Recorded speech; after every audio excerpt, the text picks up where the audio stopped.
One of our Patreon's member posted this to the chat on Patreon and asked how they could go about creating something like this. And while this is a fairly straightforward project, I wouldn't call it an easy one. There's a few steps involved, but like I said, it's not too bad. If we just kind of take it step by step, bit by bit, we should be able to get through this fairly easily. And I want to make my daughter and her friends at school um, this little keychain. So I think this will be just a good little project for us to work through and show you how you would go about doing it. And then maybe later on, I would look at ways to automate the process so we don't have to take all these manual steps that we're about to do. But again, it's semi okay. Like it's semi, we're going to get through it. Okay. So let's go ahead and do it and see what we can accomplish here. So, of course, we're going to be using Inkscape for this project. So, we are going to go to our text tool here and just type out my daughter's name to start with. So, we're going to do Harley. And um, this particular font, I saw it and I knew exactly what font it was. It is called this Komoka Axis. All right. And this is a free font. Not sure where I got it. Maybe the font or something like that. But the first thing that we're going to do, we are going to be using our toolkit as our little helper here. But we're going to take our text and convert it to object to path. That's step one. And so now we have taken care of that. And we're going to shift click. So we have no outline for right now. We're just going to look at the letters individually. And then we're going to right click here on this combine slash break apart tool. So right click here and that will do that number for us. And then we're going to go ahead and select that and click on this button. And what that will do is that will knock out the centers of our letters. And so now we have this. And now what I'm going to do is I'm just going to manually, let's turn off snapping for a moment. I'm just going to manually just move these over so they're just slightly overlapping. See there? Something like that. Slightly overlapping. So there we go. All right. So now I think what to do is go ahead and take these and let's go ahead and resize these letters to be the finished keychain size. So in my case, I think I want to do about 75 millimeters, which is 3 inches. Okay.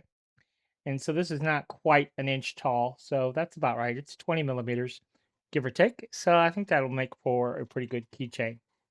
All right. So now that's taken care of. Now let's go ahead and add an outline. So we're going to go ahead and do that. So we're going to go to offset here. And let's tell you what, let's do. Let's go ahead and duplicate all of these. And then we can start here with this one on the bottom, and we'll start to add our outline. So let's go ahead and select all of these, and let's just give it a black color. And for right now, maybe the thing to do is to go ahead and turn all of those. No, actually, we're going to need those on anyhow. So let's just go back here. So let's just start with a 1 millimeter offset. I don't really know what the border should be. So let's just try one. Take a look at it. Mm, yeah, I guess so.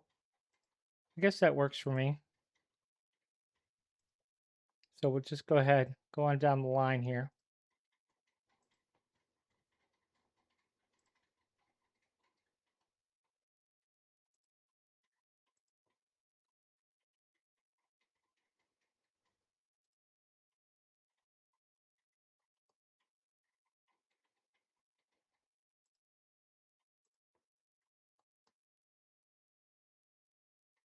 All right.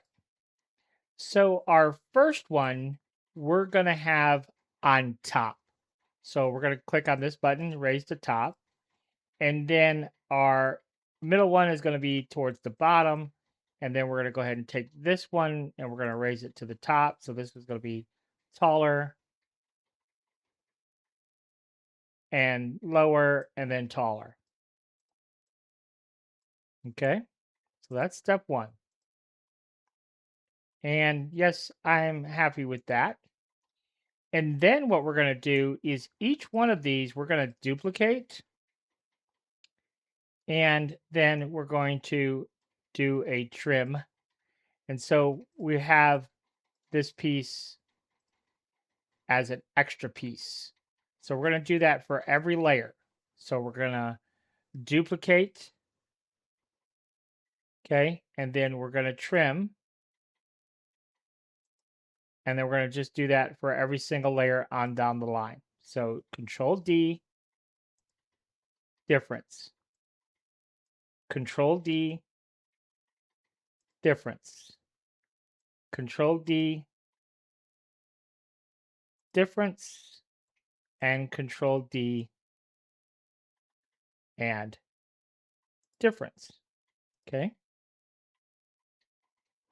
Now I think what we want to do is we want to go ahead and we're going to start here with our H. Our H is going to kind of be like on top, so to speak. So let's go ahead and move that up top. And then our R is going to be up top. So we'll go ahead and move that up top. And then finally, our E is going to be up top. So let's go ahead and move that up top. So that is what our keychain is basically going to look like. Okay. So now let's go ahead and take a look at the original. So you could see that on the original, all the open spaces of our letters is all maintained. There's like no backplate per se. So that's fine. So there's no worries there. So now what we have to do is just kind of work our way through here of what's actually what here. So this is the letter H. You can see that here. And so we see these pieces that are highlighted.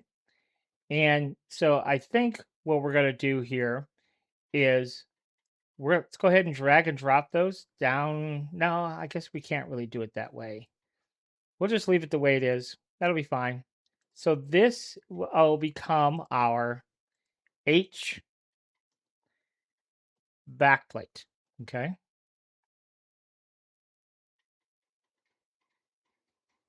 So there's our H backplate. And then this will become our, and if we toggle that off and on, you can see that is our H fill. And then that will leave this to be our H ring. That's what we're going to call it. Okay. And then we're going to do that all the way across the board. So this is our A. Okay. So we probably could. So this is our A. How are we going to do this? Let's go ahead and push it down. No, we don't want to do that. There we go. Now we can push it down. Push them out. So this is our A backplate.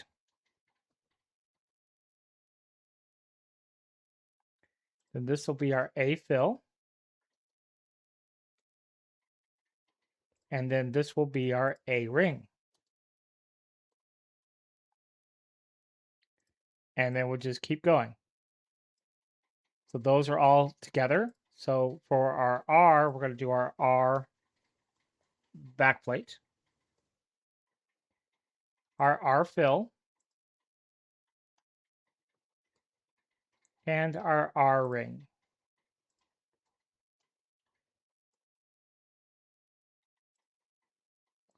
And then for our L, let's go ahead and move it to the bottom.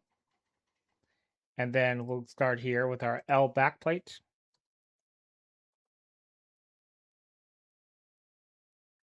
Our L fill.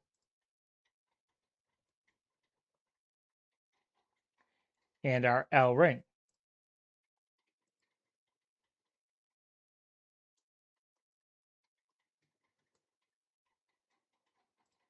All right, and then we have our E parts.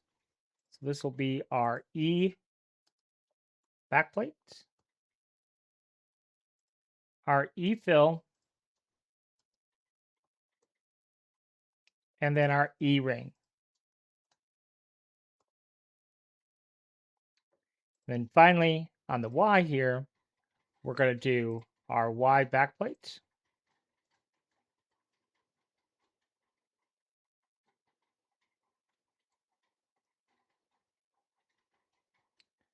We'll do our Y fill.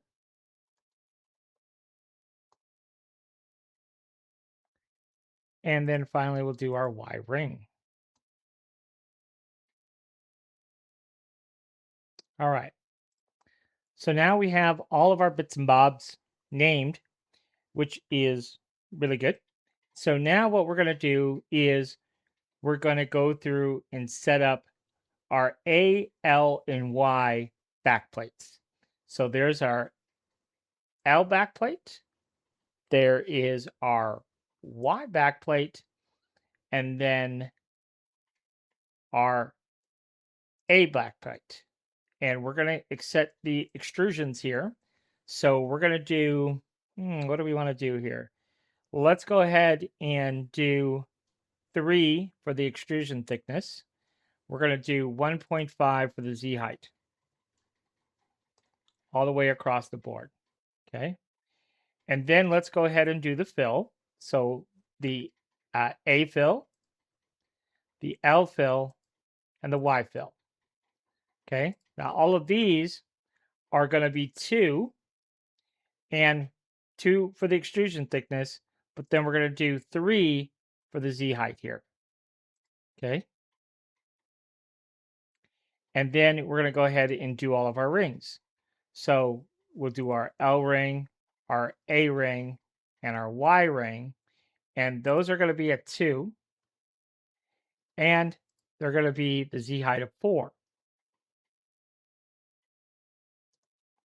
Which actually means that those will ultimately be at a finished height of 5. Okay. So keep that in mind that those are going to be a finished height of 5 millimeters thick. So maybe, just trying to think here,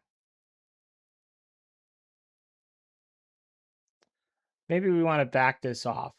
Let's start back at our back plates. Let's only extrude those 2, which means that the Z height would be 1.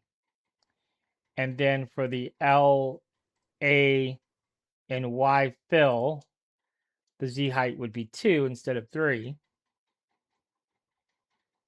And then for the ring, well, let's go ahead and set that is going to be, let me think about this.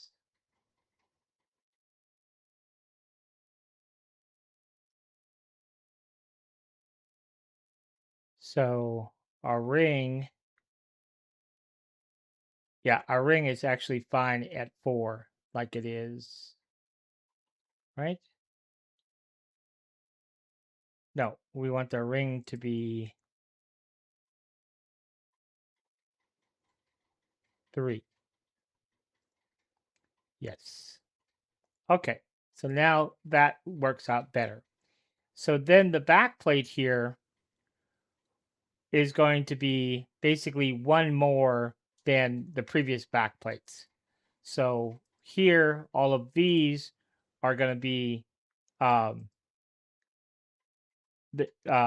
are going to be extruded 3 and the Z height of 1.5.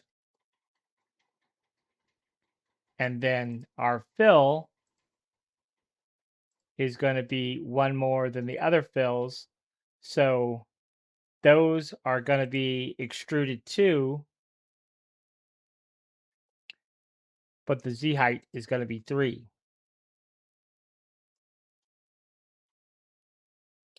And then that makes our rings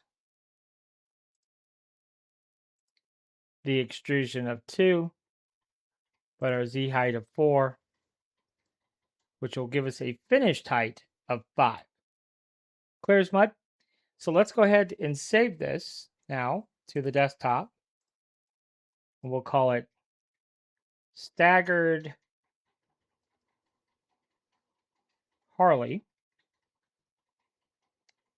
keychain. And we'll go ahead and hit save. And now we're ready to generate our 3D model. So let's go ahead and do that.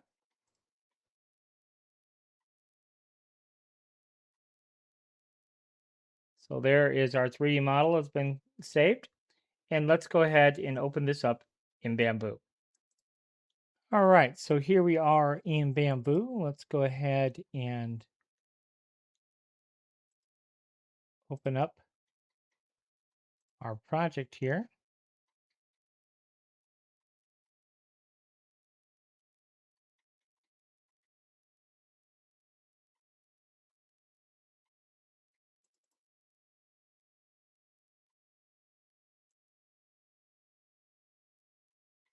And this is what we got going on here. So let's see how this slices.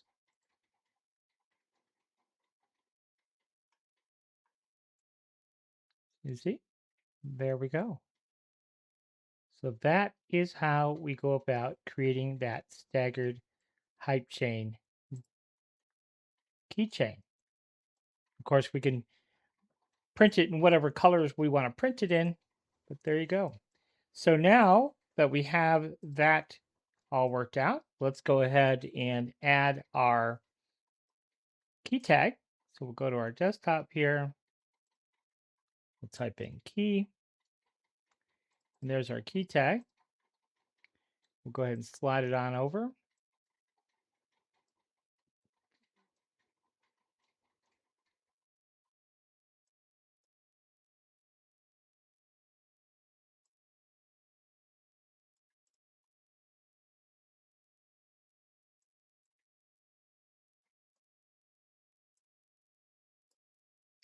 And then we have to take our key tag and control click the assembly, right click and merge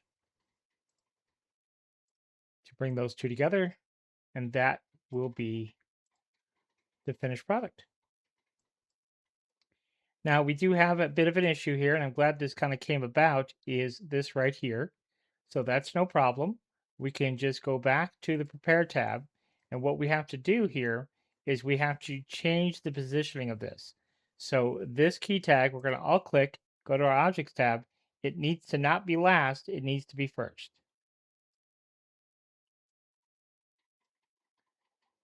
So we'll go ahead and move it up the line here. So now that's first, and now when we slice it, now we get our expected result. Just that easy. So that is how we go about creating that staggered keychain.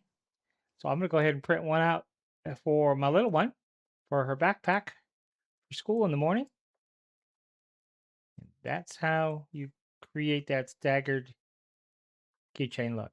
So hopefully that helps you out, and appreciate you watching. Until next time, we'll see you. If you have any questions or need one-on-one training or some custom files made for you, this is my contact information, so feel free to reach out via email. You can text me. You could even give me a call. I'd be happy to answer questions or give you more details on the one-on-one training we offer, and as well as if you need custom files made until you are up to speed on how to make them yourself, feel free to reach out and we'd be happy to help you with that as well.